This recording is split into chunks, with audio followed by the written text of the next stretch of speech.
ಏನಿದು making charge ಅಂತಾರೆ ಇವರು ಬಂಗಾರದ ಅಂಗಡಿಯವರು. ಎಲ್ಲದಕ್ಕೂ ಮೇಕಿಂಗ್ ಚಾರ್ಜ್ ತಗೊಳ್ತಾರೆ. ಓಲೆ ಮಾಡಿದ್ರು ಮೇಕಿಂಗ್ ಚಾರ್ಜ್ ತಗೊಳ್ತಾರೆ, ಕೊಳ್ಚೇನ್ ಮಾಡಿದ್ರು ತಗೊಳ್ತಾರೆ, ಮಾಂಗಲ್ಯ ಸರ ಮಾಡಿದ್ರು ತಗೊಳ್ತಾರೆ, ಎಲ್ಲದಕ್ಕೂ ತಗೊಳ್ತಾರೆ.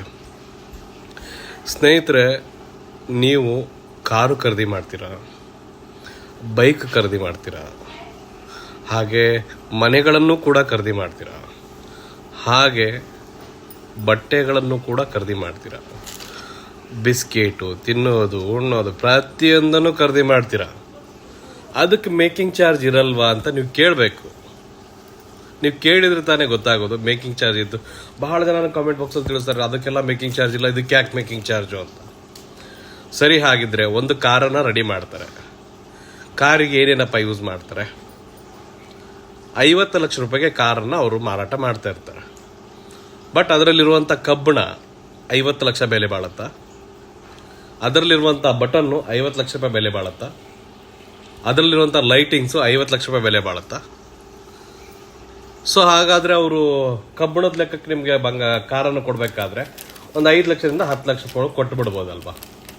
ಬೇಡ, ಗುಜರಿ ತೂಕಕ್ಕೆ ಕೊಟ್ಬಿಡ್ಬೋದಲ್ವಾ? ಬಟ್ ಯಾಕೆ ಕೊಡಲ್ಲ? ಯಾಕಂದರೆ ಅದನ್ನು ಮಾಡುವಂಥ ಕೆಲಸ ಅಷ್ಟಿರುತ್ತೆ. ಸೊ ಇದೇ ಥರನೇ ನಮ್ಮ ಬಂಗಾರಕ್ಕೂ ಕೂಡ ಕೆಲಸ ಇದೆ. ಅದ್ರಿಗೋಸ್ಕರ ಅದು ಮೇಕಿಂಗ್ ಚಾರ್ಜ್ ಅಂತ ನಾವು ತಗೊಳ್ತೀವಿ, ವಿತ್ ವೇಸ್ಟೇಜ್ ಅಂತ ತಗೊಳ್ತೀವಿ. ಯಾಕೆ? ಕಬ್ಬಣ ವೇಸ್ಟ್ ಆದರೆ ಒಂದು ಅರ್ಧ kg ವೇಸ್ಟ್ ಆದರೂ ಕೂಡ ಲೆಕ್ಕ ಸಿಗಲ್ಲ. ಅದೇ ಒಂದು ಬಂಗಾರ 1 kg ವೇಸ್ಟ್ ಆದರೆ ಆಗಲಿ ಅಂತ ಯಾರು ಕೆಲಸ ಮಾಡೋಕ್ಕಾಗತ್ತಾ? ಇಲ್ಲ. ಸೊ ಆ ಕಾರಣಕ್ಕೆ ವೇಸ್ಟೇಜ್ ತಗೊಳ್ತಾರೆ. ವೇಸ್ಟೇಜ್ ಮೀನ್ಸ್ ಮಾಡಬೇಕಾದ್ರೆ ಪೌಡ್ರ್ ಆಗಿ ಹೋಗುವಂಥದ್ದು. ಸೊ ಇವೆಲ್ಲ ನಾನು ಹೇಳ್ಬೋದು. ಮೇಕಿಂಗ್ ಚಾರ್ಜ್ ಯಾಕೆ ತಗೋಬೇಕು, ವೇಸ್ಟೇಜ್ ಯಾಕೆ ಬೇಕು? ಸೊ ಹಾಗಿದ್ರೆ ಅದನ್ನು ನೀವು ಕೇಳ್ಬೋದಲ್ವಾ, ನೀವು ಯಾಕೆ ತಗೊಳ್ತೀರಾ ಅಂತೇಳಿ. ಸೊ ಈ ಒಂದು ಮಾಹಿತಿ ಏನಕ್ಕೆ ಕೊಡ್ತಿದ್ದೀನಿ ಅಂದರೆ, ಬಹಳ ಜನ ಕೇಳ್ತಾರೆ ಎಲ್ಲದಕ್ಕೂ ವೇಸ್ಟೇಜು ಮೇಕಿಂಗ್ ಚಾರ್ಜ್ ಅಂತ ಹಾಕ್ತೀರಾ, ಬಂಗಾರ ತಗೋಬೇಕು, ಬಂಗಾರ ಕೊಡಬೇಕು. ಹಂಗಾಗಿದ್ರೆ ಬಂಗಾರದ ಅಂಗಡಿ ಏನಕ್ಕಪ್ಪ ಮಾಡಬೇಕು? ಉಪಯೋಗ ಇಲ್ಲಲ್ಲ. ಸೊ ಅದ್ರಿಗೋಸ್ಕರ ಹೇಳ್ತಿರೋದು, ಪ್ರತಿಯೊಂದಕ್ಕೂ ಮೇಕಿಂಗ್ ಚಾರ್ಜ್ ಇರುತ್ತೆ. ನೀವು ಕೂಡ ಕೇಳಬೇಕು. ಕಾರಿಗೆ ಹತ್ರ ಸೊ ಕಾರು ಎಷ್ಟು ಟನ್ ಇರುತ್ತೆ? 50 ಲಕ್ಷ ತಗೊಳ್ತಿದ್ದಾರೆ. ಬೈಕ್ ತಗೊಳ್ತಿದ್ದಾರೆ, ಅದು 1 ಲಕ್ಷ ಕೊಡ್ತೀರ. ಎಷ್ಟು ಟನ್ ಇದೆಯಪ್ಪ ಹಂಗಿದ್ರೆ? 1 ಟನ್ ಕಬ್ಬಣ ಇದೆಯಾ ಅದರಲ್ಲಿ? ಅದಕ್ಕೆಲ್ಲ ದುಡ್ಡು ಕೊಟ್ಬಿಡ್ತೀರಾ. ವಾಚಿಗೆಲ್ಲ ಕೊಟ್ಬಿಡ್ತೀರಾ. ಬಟ್ ಬಂಗಾರಕ್ಕೆ ಮಾತ್ರ ಯಾಕೆ ಹಿಂಗೆ ಮಾಡ್ತೀರಾ? ಇನ್ನೊಂದು ವಿಷಯ, ಬಂಗಾರ ರೀಸೇಲ್ ವ್ಯಾಲ್ಯೂಯಬಲ್. ಯಾವ ಕಾರುಗಳನ್ನು ಇವತ್ತು ತಗೊಂಡೋಗಿ ನಾಳೆ ಮಾರಕ್ಕೆ ಹೋದ್ರೆ ಅರ್ಧ ರೇಟಿಗೆ ಕೇಳ್ತಾರೆ. ಬಂಗಾರ ಒಂದೇ, ಅದ್ರ ವೇಸ್ಟೇಜು, ಮೇಕಿಂಗ್ ಚಾರ್ಜು, GST ಬಿಟ್ಟರೆ ಅದ್ರಲ್ಲಿ ಬೇರೆ ಏನೂ ಲೆಸ್ ಆಗಲ್ಲ.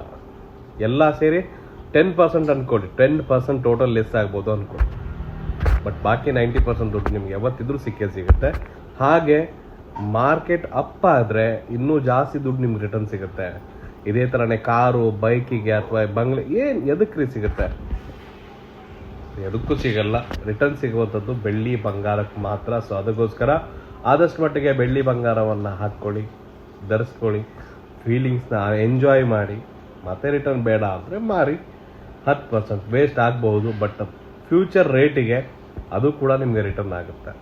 ಸೊ ಈ ಒಂದು ಮಾಹಿತಿ ನಿಮ್ಗೆ ಇಷ್ಟ ಆಗಿದೆ ಅನ್ಕೊತೀನಿ. ಮೇಕಿಂಗ್ ಚಾರ್ಜ್ ಯಾಕೆ ತಗೊಳ್ತೀರಾ, ವೇಸ್ಟೇಜ್ ಯಾಕೆ ತಗೊಳ್ತೀರಾ ಅಂತ ಕೇಳೋರಿಗೆ ಇದೊಂದು ವಿಡಿಯೋ ಮಾಡ್ತಾ ಇದ್ದ. ಸೊ ಇಷ್ಟ ಆಗಿದೆ ಅನ್ಕೊತೀನಿ. ಹೆಚ್ಚಿನ ಮಾಹಿತಿಗಾಗಿ ಬಿಟ್ಟು ನೋಡ್ಕೊಂಡು ದಾವಣಗೆರೆ ಧನ್ಯವಾದಗಳು.